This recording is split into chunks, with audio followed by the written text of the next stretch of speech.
Tonight, a lucky escape for two police officers whose patrol wagon collided with a car in Broken Hill. And Whyalla Steelworks owner Sanjeev Gupta takes a look back on the past 12 months. This is Southern Cross News with Abby Donaldson. Good evening. A man is drowned in water off the York Peninsula this morning. Ambulance crews and police were called to a beach at White Hart at the bottom of the peninsula about 11:30 a.m. to reports of an unconscious man in the water. They pulled him to shore but were unable to save him. Police will now prepare a report for the coroner. Two police officers had to be pulled from their patrol wagon after it collided with a car in Broken Hill this morning. Emergency services had to cut the roof of the vehicle, which had been left lying on one side. A close call for two local coppers. At around 10 this morning, two Broken Hill police officers were travelling along Chloride Street on their way to a call-out. When they've reached the intersection with Wolfram Street, a vehicle driven by a 97-year-old woman has crossed into the path of the police vehicle.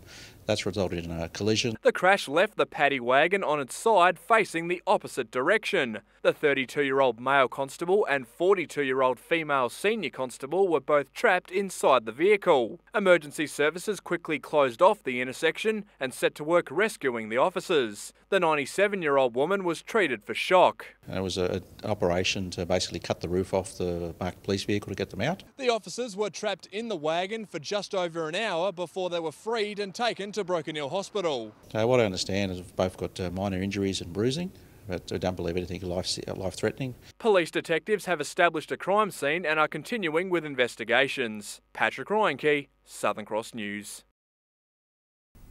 A Senate inquiry has heard that the timeline for the complete remediation of the Port Augusta power station site could be a few years. The claim from Flinders comes as part of the inquiry into ash dam remediation, which pressed the EPA on its role in the cleanup. Prompted by the dust events that choked Port Augusta 18 months ago, the Senate inquiry aims to improve the future remediation of power station sites across Australia. Ash dam remediation is a national problem. At the inquiry today, Flinders Power fronted questions about the concerns of the remediation, saying that much of the remediation faced unprecedented environmental barriers, which slowed growth and remediation around the site. There are some issues in that they are having difficulty getting vegetation to grow on the dirt that they've put down. Some members of the public hearing were shocked to hear the company could have the remediation efforts completed in just a few years. On the mind of many people in the room was the recent penalty handed down to Flinders Power by the EPA after the dust events that polluted the town. Senator Rex Patrick says this incident could illustrate a need to increase future penalties. One of the recommendations that may well flow from this Senate inquiry is that fines associated with this sort of activity need to be increased substantially. When asked whether the local council had any chance of appealing the fine or decision, the EPA responded that the penalty had reached finality. The senators are adamant Port Augusta will get a first-class solution to remediation problems. And that solution then becomes the template for use around Australia. Garth Burley, Southern Cross News. A 50-year-old Port Pirie man has been arrested after a large amount of cannabis was found at a house on Barry Street. He was bailed to face court next month under the charges of trafficking a controlled drug. The man was also issued a notice for possession of fireworks. The Australian Army is back in our region undertaking a training exercise. 2,500 personnel from the 1st Brigade will take part in the exercise Predators Run. The exercise will run from today until the 28th of September at the Coltana training base. Residents can expect to hear live fire between 9 a.m. and midnight during this period, as well as increased traffic on the Eyre and Augusta Highway. Whyalla Steelworks owner Sanjeev Gupta has praised the Whyalla community for their support of him and his plans. He sat down with John Hunt for a two-part interview to look back on the past 12 months and what lies ahead. Sanjeev Gupta, welcome to Southern Cross News. Thanks for taking the time to talk to us. You're welcome. Can you believe it's been a year? On one side, it feels like we've crossed mountains and, the countries. There's been so much work done, but at the same time, it has gone in the click of a finger. You're right. So it's sort of a strange feeling. You didn't pick up a business that was booming. It was a business that needed a lot of work. How have you enjoyed the challenge so far? The biggest positive has been the reception by everybody, especially in Whyalla. It's been incredible. The support from everybody, the support from community, the dedication of the workers, that's what really keeps you going and really helps. There is a lot of hard work. It's a long process. Sometimes it gets frustrating, but what keeps you going is everybody else's enthusiasm. If you were to drive here 12 months ago and 12 months now, you would look at the steelworks itself and look from the outside and see it wouldn't look like a lot's changed. But you said at the jetty that a lot had changed internally. What has changed internally that people might not see? You know, there's tens and tens of millions which have been spent already, and tens more which are being spent on all the things which need fixing, which can give you results quickly. Short-term things, because there's been such a starvation of investment in this business that there's lots of things there, lots of things which are falling over, breaking down, which needed to be repaired, fixed or replaced. Then the other point is the capacity. When we started, we were just under 1 million tons. So we're now basically getting to 1.2 million, which is the nameplate capacity of the plant. So we're utilizing the plant's full capacity, which is almost 20%. That target is almost 20% more. Two-part question here. One, why are you so interested in diversifying across a number of different industries? And the second part is, how are you keeping for ensuring that you don't spread yourself too thin? The integration up and down the value chain, or even horizontally, is critical as far as our business model is concerned. We don't want to be just in one part of the value chain, because that exposes you to volatility much more than if you are diversified and if you are spread out. Spreading myself thin is concerned, I mean, we have good teams in each of these businesses. I don't try to run any specific business. Actually, I have an executive position in the business here today, but this happened after many, many years. Generally speaking, I chair businesses, I don't run them. How do you manage the expectation? Because obviously when you speak in this town, the idea is it's getting people excited. How do you keep expectations manageable? Because there can be a tendency for it to break out. How are you keeping it manageable? I think it is important to pace your expectations, because I think sometimes when there is good energy or enthusiasm, people expect things to happen overnight. And of course, a lot of these things take a long time. Especially the big projects, those investments are long-term investments. They take long time to finalize, then they take a long time to implement. But enthusiasm is very important as well, because I think a positive outlook in life is critical to basically everything, towards happiness, to prosperity, to evolution, all of these things. We need to have a positive outlook. So while we need to be patient, but we still need to continuously look forward to the future, we still need to dream. If you don't dream, the dreams will never come true. Still to come tonight, the small township of Whyalla celebrates the grand opening of their new farming museum. Police are warning Broken Hill motorists about a new road rule that's come into effect over the weekend. Drivers are now required to slow down near any emergency service vehicle with flashing lights or face hefty penalties. Slow down and be safe. As of the 1st September, new legislation's come in force. All across New South Wales, motorists have a new road rule to brush up on. If you see an emergency vehicle stopped by the side of the road with lights flashing, there's now a requirement in New South Wales to slow down to 40 kilometres an hour. South Australia, Victoria and WA all have similar laws like this, but they're required to slow down to 25, not 40. The law applies to motorists travelling in either direction unless the road has a median strip. Drivers must stay on 40 kilometres an hour until they have passed all emergency people and vehicles. Failure to do so may result in a $448 fine and losing 3 demerit points. That's introduced about making it safer for emergency workers. It might be the police, might be ambulance, might be fire, but also making it safe for what's actually happening. If it's an accident scene, a location, slow down to that lower speed, makes it safe for everyone. And police are urging drivers to be cautious around Broken Hill this weekend, with the Broken Hill Festival to be in full swing. RBTs will be all over the city, and with plenty of visitors coming to town by road, officers just want people to be safe behind the wheel. Enjoy this great event in Broken Hill, and that's what we want. Leave with memories, don't leave with charges or tickets. Patrick Ryankey, Southern Cross News. Meantime, police are urging the community to be aware of scams after 2 residents in the state's north had money stolen from them. Posing as Telstra representatives on the phone, the scammers told the victims their computers had been hacked, and they gave the criminals the ability to access their computers remotely, which they then used to transfer money from the victims' bank accounts.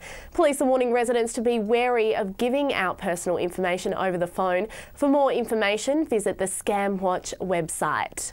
The small community of Whyalla have celebrated the grand opening of their new farming museum. For the first time ever, people will be able to view the region's historical farming artefacts in one convenient location. PortBroughton's Historical Society have been patiently fundraising for a new shed for 5 years, and it seems that all their hard work has finally paid off. Today's the culmination of 5 years planning and hard work to get this shed up off the ground and built. We've been fundraising, we have garage sales, roadside cropping and a lot of other things just to get this shed. South Australian Governor Hugh Van Lay was there to cut the ribbon and muster his support for the region's history. This collection tells a story of this community, a story of hard work, a story of resilience, a story of people who are so passionate about their land and their place that they belong to.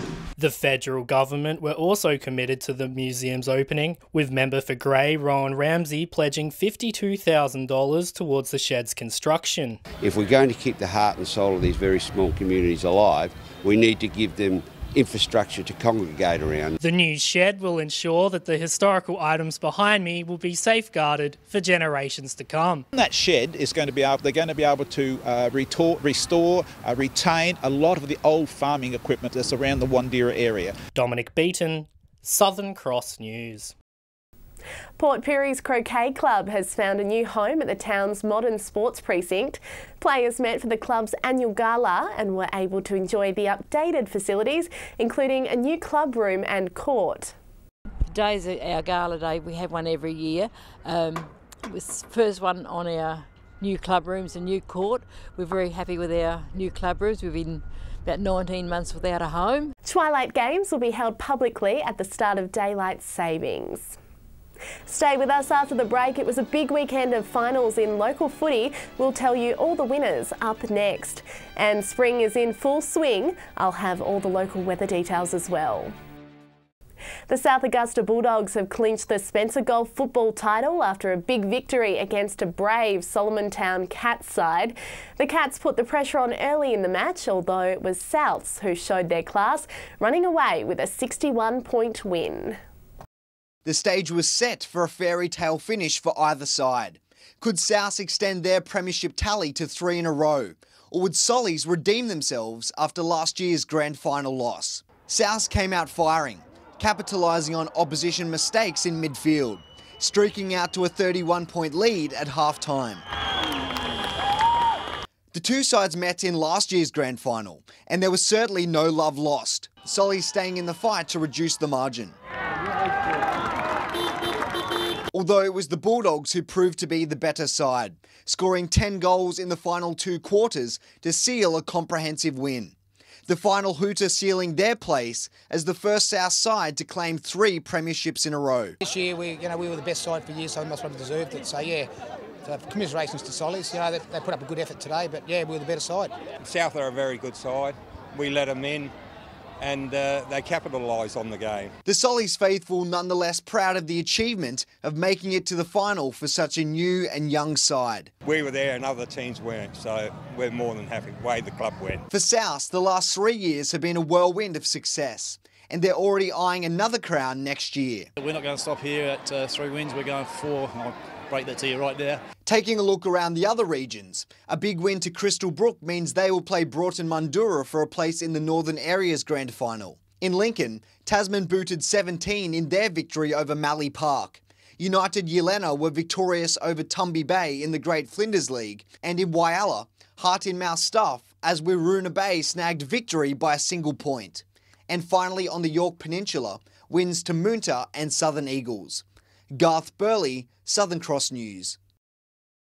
And in Broken Hill, the South Kangaroos made it back-to-back premierships after beating North in a hotly contested grand final. Saturday saw 5 grand finals played at Jubilee Oval, each one better than the last. A great way to end the season.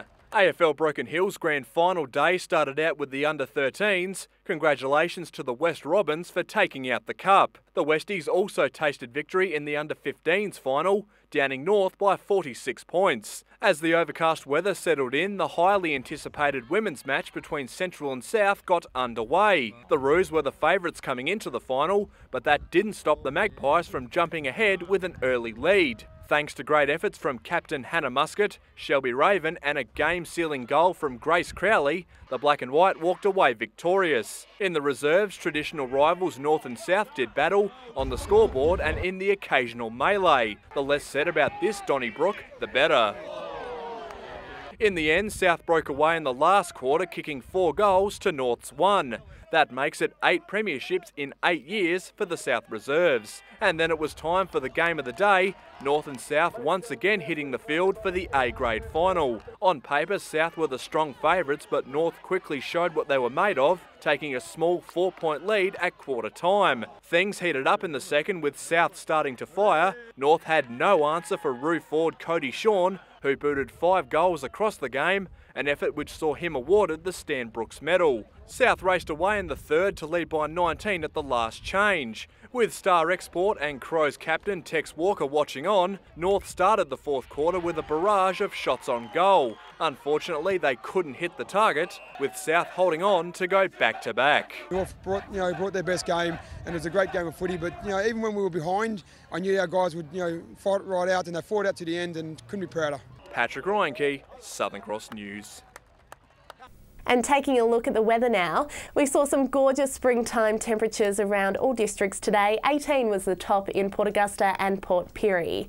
Taking a look at the satellite, and areas of cloud in the south and east is generating some showers, but skies are clear further north under a building ridge of high pressure combined with a dry air mass. On the waters for your Tuesday, southeasterly shifting southwesterly winds up to 15 knots, seas at 1.5 metres and sunrise is at 6:44 a.m.